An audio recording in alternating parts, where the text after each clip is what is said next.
Exterior evening, Gotham skyline. Full moon, bright city.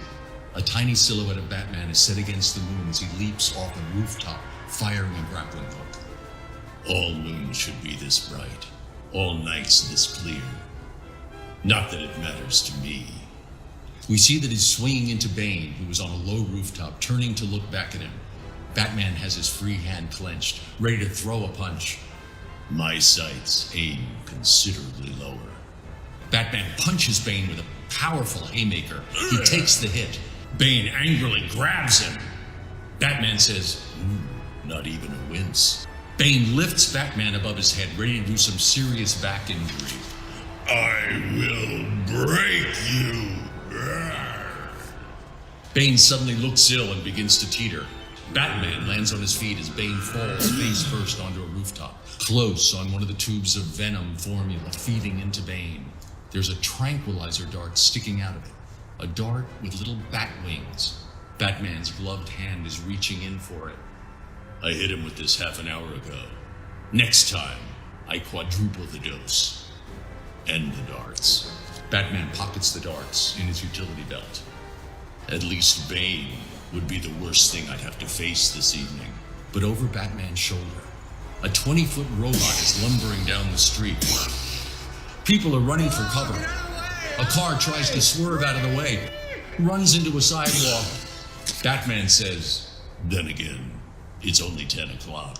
The giant robot kicks an approaching police car out of his way, knocking it on its side. Batman swings over the police car as it slides under him, passenger side down. Batman on the ground looks through the broken windshield of the police car. Bullock is in the passenger seat. The driver cop, who's about as big as Bullock, has slid down on top of him, smashing him. You all right, Bullock? Oh yeah, couldn't be better. What the? Wide on streets. Batman swings after the robot, which is down the block. People are running for cover, except for one guy in a leather jacket, watching in foreground under a store awning. This is Jason Todd. I forgot how much fun Gotham can be. The giant robot rips into a building with the signage, Wayne Enterprises, Cybernetics Center. Batman swings in from a distance. It looks like this is gonna get personal. Interior of the large lab. High ceilings, lab stations with oversized electronic boards, circuitry set in acrylics. Technicians in lab coats run for cover as the robot breaks into the place. I should say the techs were standing in front of the door because a blast from the robot's fist gun blows them away. The techs scream. The robots stand in front of the safe and digs its hands and arms deep into the wall on either side of the door. It's pulling the safe out of the wall. Pieces of the wall are breaking away as it gets about a third of the way out. The robot looks over its shoulder as Batman lands behind it. Put it back. A laser barrel swivels up on the robot's arm and fires several shots at Batman. He manages to duck and dodge them.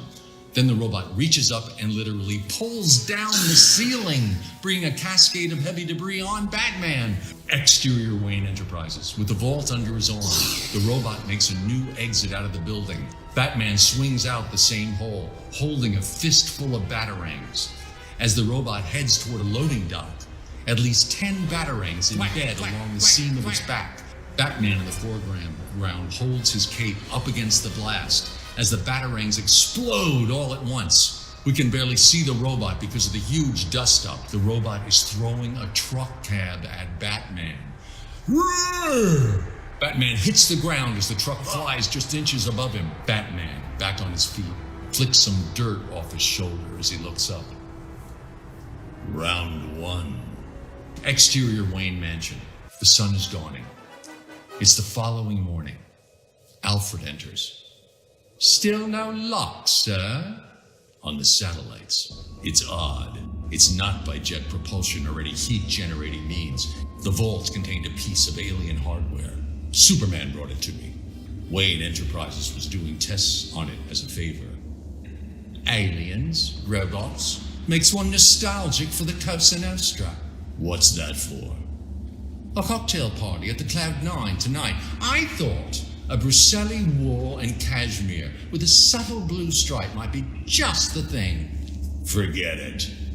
But I haven't told you about the surprise guest. Later that evening, rooftop party. Bruce is there among the upper crust of Gotham society. He's already been cornered by a redhead, Veronica Hamill. She's sipping a cocktail, which may be one too many by now. She's ripped. Why did we ever split up, Bruce? I still can't figure it out. Friends is good, Veronica. Well, if you want someone to watch your cat. She picks another drink off the tray of a passing waiter. With her one hand, Veronica holds up 3 fingers, a subtle hint, as if to indicate Bruce has adopted 3 boys, not merely the 2 we've already seen. Bruce says, I told you I'm not the marrying kind. You say that, but I know you're a marrying man at heart. You just adopted another boy, didn't you? She presses a finger against his chin as if searching for the cleft. Tim is my ward. He's been with me for a while. Don't you ever think these boys could use a mother's touch? Alone in that big, drafty mansion. My dear, there are many lost causes. Believe me, I've spent a lifetime on one in particular, but none are so hopeless as trying to elicit even a soupçon of emotion from Bruce Wayne. Lex Luthor? Oh, the notorious... Don't believe everything you read in the Daily Planet. If you wouldn't mind, Miss Freeland, I'd like a few minutes with Bruce alone. Maybe I can talk some sense into him. Have fun. I'll be at the bar. Feel free to stop by. Lex. I was surprised to hear you were in town, Luthor. Fact is, I'm not particularly fond of this city. Not since that incident with the Joker, which I think you still blame on me, even though I was as much a victim as anyone. And I certainly don't need any more encounter with your Batman, scrubby little madman. Thinks he's so tough. He wasn't very effective last night, was he? Bruce. No, could have gone better. As much as I hate the alien, that big blue Boy Scout comes in handy sometimes. He would have flattened that robot in no time. Maybe you could give me his number. You two being so close and all. Wouldn't have helped. He hasn't been around lately. Believe me, I know. If he's in the sky, he's on my radar. Last week, he had a big battle on the far side of the moon. That man can fight. But since then, not a sign of him. By the way, what did he get? Well, I wish I could tell you. Huh. Well, be that way. Interior of the Batcave. Close on a computer board. A voice is coming out of a small speaker. Hello, this is Clark Kent. I'm not available to answer your call, but if you would leave me your name and number and... Bruce is in the bat suit. You're not going to leave him a message? I wasn't expecting an answer. If he were anywhere on Earth, he'd have heard the news and been here by now. No, he's gone. That gloating maniac was right about that. An airfield at night.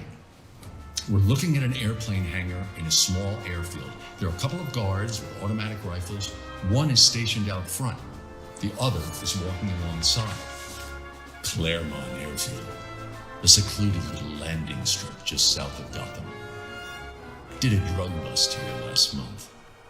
It doesn't attract the best clientele.